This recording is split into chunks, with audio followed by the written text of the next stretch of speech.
Welcome to this explainer on modern telecommunications. Today, we're tracing the incredible journey from analog copper wires all the way to today's cloud-native intelligent networks. I am absolutely thrilled to guide you through this. What we're covering today is actually part 9 of a comprehensive 15-part tutorial from Virtualization Options LLC, which is a phenomenal Colorado-based technology research, education, and advisory organization. We're going to focus strictly on the crucial concepts laid out in Chapter 9 of their material, breaking down the physical and logical foundations that actually make our connected world possible. Here's our roadmap for today.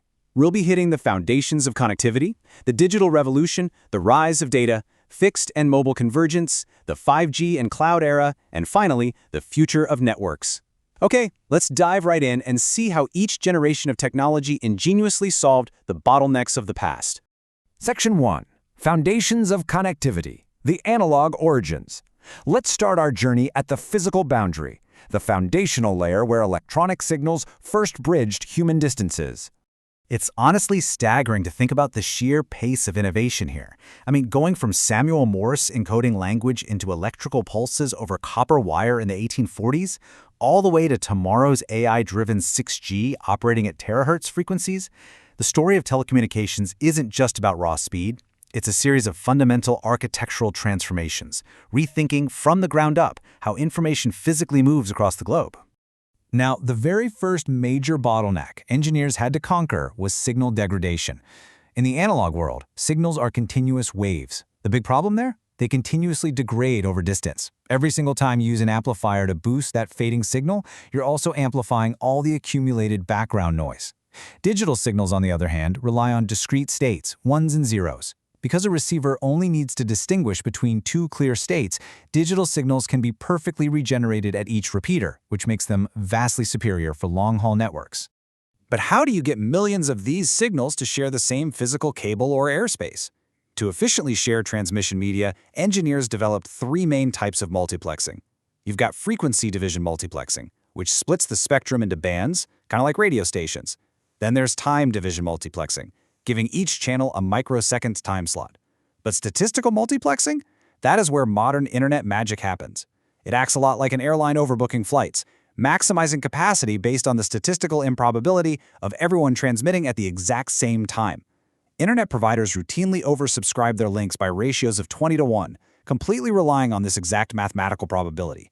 Section 2. The Digital Revolution, PCM, and the OSI model.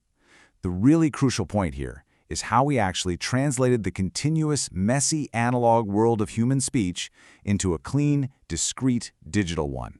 The answer lies in pulse code modulation. Using the Nyquist-Shannon theorem, which dictates you have to sample at twice the highest frequency, engineers map the human voice. Since voice peaks around 3,400 Hz, they sampled it safely above that, at 8,000 times a second. Then, they quantized each of those 8,000 samples into an 8-bit value. Do the math, and you get 64,000 bits per second. That 64 kbps channel became the fundamental atomic unit of capacity that still underpins global telephony today. Once you've got a digitized 64 kbps voice channel, you need to group them together for mass transit. To carry multiple voice channels over a single facility, standardized digital hierarchies were born. In North America, the T1 circuit bundles 24 of these channels together, while Europe and much of the rest of the world adopted the E1 standard, which bundles 30 voice channels. For decades, these standardized time division circuits served as the absolute backbone of global communication and early enterprise wide area networks. Section 3. The rise of data, from circuits to packets. This transition represents a profound economic and architectural shift from dedicated voice circuits to dynamic data packets.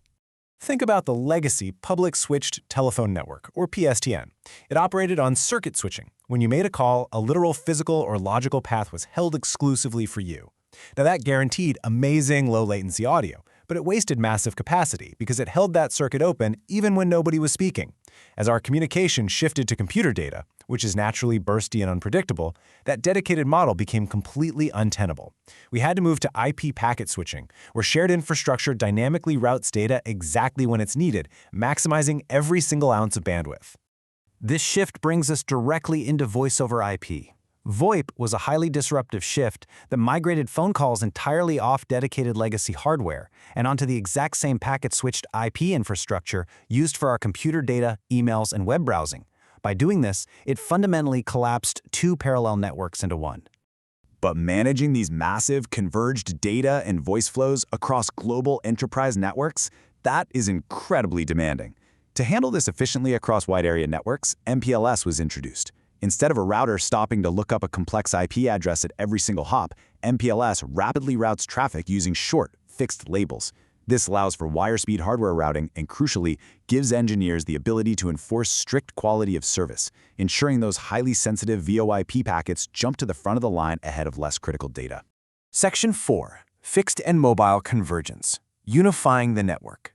As mobile device usage literally exploded into the billions, the industry realized it couldn't just keep building isolated silos.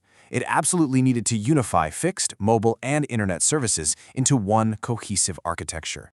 Next-generation networks basically solved this puzzle through a brilliant architectural concept: decoupling. They split the network into defined stratums. The transport stratum's only job is moving IP packets. It's totally blind to what's actually inside them. The service stratum handles the real applications, like voice or video. By separating them, a provider can deliver the exact same service to you, whether you're sitting at a fiber optic desktop connection or walking down the street on a cellular radio. For mobile voice, technologies like Voice over LTE utilize this exact separation to maintain session continuity. When you travel internationally, a standard called S8HR is often used. Instead of the foreign network trying to handle your complex call features, it essentially acts as a dumb transport pipe, routing your roaming traffic all the way back to your home network's IP multimedia subsystem. This is huge because it ensures that all your supplementary services, like call forwarding or voicemail, work identically when you're abroad as they do when you're just sitting in your living room. Section 5. The 5G and cloud era. Virtualization takes over. Fast forward to today, and we're in an era where the historical lines between telecommunications infrastructure and enterprise cloud computing have almost completely vanished. Carriers are undergoing a massive physical transformation right now. We're moving away from those tall, proprietary hardware racks.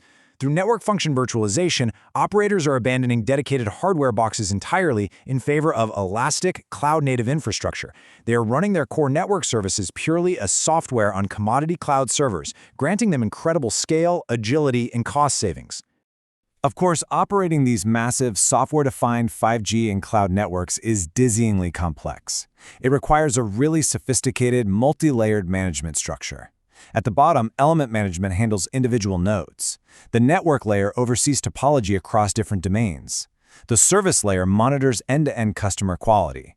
And right at the top, the business layer translates all this technical telemetry into profitability, SLAs, and strategic resource allocation.